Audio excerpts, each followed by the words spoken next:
नमस्कार, स्वागत आपका हरियाणा न्यूज 24 पर। मैं हूं प्रिंस लांबा। हरियाणा प्रदेश के अंदर आज राज्यसभा चुनाव को लेकर नामांकन का आखिरी दिन है और ऐन मौके पर कांग्रेस ने अपने प्रत्याशी के रूप में अपनी पार्टी की तरफ से करमवीर सिंह बोध को चुनावी मैदान में उतार दिया है। लेकिन कांग्रेस के इस फैसले के बाद अब हरियाणा कांग्रेस में ही भारी हलचल और उथल पुथल देखने को मिल रही है। हरियाणा कांग्रेस में ही फूट पड़ती दिखाई दे रही है, क्योंकि एससी वर्ग के नेता को राज्यसभा उम्मीदवार बनाए जाने के बाद ओबीसी वर्ग के नेताओं में भारी नाराजगी है और उनकी नाराजगी अब इस्तीफे के रूप में छलकती हुई, बाहर निकलती हुई, सामने आती हुई साफ दिखाई दे रही है। हरियाणा प्रदेश के अंदर जो ही करमवीर सिंह बोध, जो कि एससी वर्ग से आते हैं, उनको कांग्रेस ने अपना राज्यसभा उम्मीदवार घोषित किया, त्यों ही हरियाणा कांग्रेस के अंदर बगावती तेवर देखने को मिले। हरियाणा कांग्रेस में फूट बढ़ गई और ओबीसी वर्ग की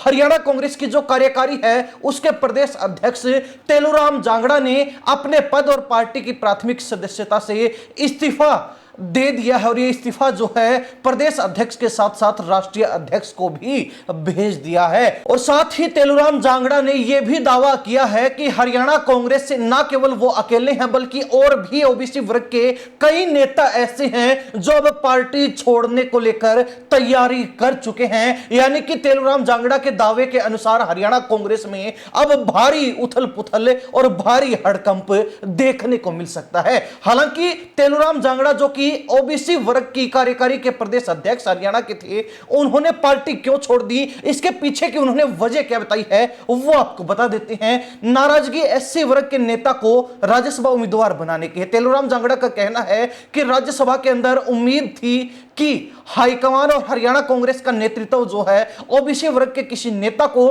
कैंडिडेट बनाएगा, ताकि ओबीसी वर्ग को भी सत्ता के अंदर, राजनीति के अंदर कांग्रेस में एक उचित भागीदारी मिल सके, एक उचित नेतृत्व मिल सके। लेकिन कांग्रेस ने एक बार फिर पूर्व की तरह ओबीसी वर्ग को नजरअंदाज कर दिया है, निराश कर दिया है। उनका कहना है कि कांग्रेस के अंदर सिर्फ अब एक विशेष वर्ग का कब्जा हो चुका है और कांग्रेस के नेताओं को उस वर्ग से आगे कोई अन्य वर्ग दिखाई ही नहीं दे रहा है। उस वर्ग को खुश करने के लिए दूसरे वर्गों के लोग जो कांग्रेस में कई वर्षों से दिन रात एक करके मेहनत कर रहे हैं, उन लोगों को नजरअंदाज किया जा रहा है, वो लोग नजरअंदाज होते आ रहे हैं। तेलूराम जांगड़ा का कहना है कि न केवल इस बार के राज्यसभा चुनाव की बात है, इससे पूर्व में लोकसभा और विधानसभा चुनाव हुए, उस समय भी हरियाणा कांग्रेस में ओबीसी वर्ग की भारी अनदेखी हुई। विशेष रूप से विश्वकर्मा वर्ग की बात की जाए तो ओबीसी वर्ग और विश्वकर्मा वर्ग की हरियाणा में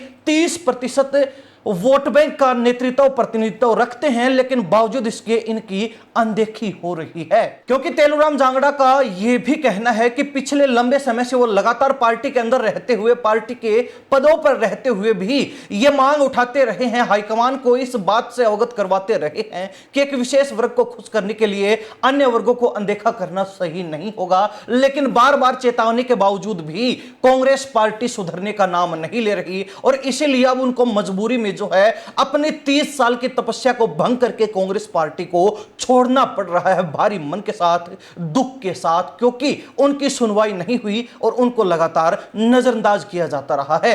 कांग्रेस किसी भी सूरत में ओबीसी वर्ग और विश्वकर्मा वर्ग को किसी भी तरीके से जो है आगे नहीं बढ़ने दे रही है, ना कोई प्रतिनिधित्व करने का मौका दिया जा रहा है, ना ही सही जगह पर राजनीति करने का मौका दिया जा रहा है। जबकि जो लोग विश्वकर्मा वर्ग के कांग्रेस में हैं, वो सिर्फ पिछड़ते ही रहे हैं, उनको आगे बढ़ने का मौका मिल ही नहीं पाया है। वैसे तो हरियाणा कांग्रेस के नेताओं का कहना है कि एससी वर्ग के नेता को राज्यसभा के लिए चुनकर कांग्रेस ने उचित फैसला लिया है, क्योंकि इस समय वर्तमान जो परिदृश्य हरियाणा प्रदेश के अंदर कांग्रेस का है, वो ऐसा है कि जाट वर्ग से भूपेंद्र सिंह हुड्डा हैं, जिनको विधानसभा सदन में नेता प्रतिपक्ष की जिम्मेवारी मिली हुई है, और ओबीसी वर्ग से राव नरेंद्र सिंह हैं, जिनको प्रदेश अध्यक्ष हरियाणा कांग्रेस का पिछले दिनों बनाया गया था। लेकिन अब जो है एससी वर्ग ही ऐसा था जो पूर्व में लगातार प्रदेश अध्यक्ष पद पर काबिज रहा है। चाहे अशोक तंवर की बात हो, उसके बाद कुमारी शैलजा की बात हो,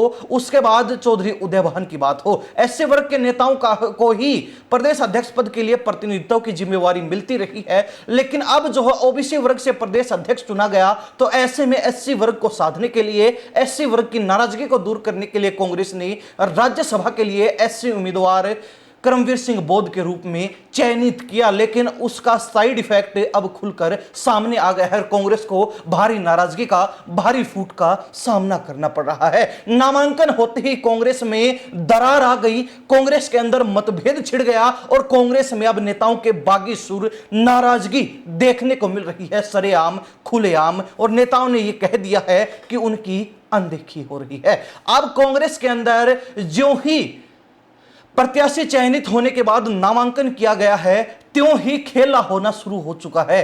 तो इससे क्या अंदाजा लगाया जा सकता है कि हरियाणा प्रदेश के अंदर जो 2 राज्यसभा की सीटें हैं, जिनमें से एक सीट बीजेपी और एक कांग्रेस के खाते में पहली दृष्टि में, प्रथम दृष्टि में जाती हुई दिखाई दे रही है, तो वो दोनों सीटें बीजेपी के खाते में भी किसी तरीके से जा सकती हैं या फिर नहीं, ये तो भविष्य के गर्भ में है। लेकिन कांग्रेस के अंदर जो उथल पुथल मच चुकी है, वो कहीं ना कहीं साफ संकेत दे रही है कुछ ना कुछ बड़ा सियासी फेरबदल जरूर हो सकता है।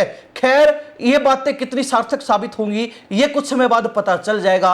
लेकिन अगर तेलूराम जांगड़ा का दावा सही निकलता है कि हरियाणा कांग्रेस से ओबीसी वर्ग के और भी कई नेता जल्द ही पार्टी छोड़ देंगे, बड़े बड़े नेता, तो यह कहीं ना केवल कांग्रेस के लिए बल्कि हुड्डा खेमे के लिए भी एक बड़ा झटका साबित होगा। क्योंकि तेलूराम जांगड़ा ही केवल ऐसे नेता नहीं हैं जो भूपेंद्र सिंह हुड्डा के बेहद करीबी और भरोसेमंद व्यक्ति हैं, बल्कि अन्य कई लोग भी हैं जो हुड्डा के खासम खास हैं। लेकिन अगर नाराजगी में उन्होंने पार्टी छोड़ दी तो यह हुड्डा खेमे के लिए भी जोर का झटका धीरे से साबित हो सकता है। हरियाणा प्रदेश की जनता पूरे मामले को लेकर अपनी क्या राय रखती है, कमेंट के माध्यम से जरूर लिखिए। इन्हीं सब बातों के साथ में प्रिंस लांबा, हरियाणा न्यूज़ 24। नमस्कार, जय हिंद।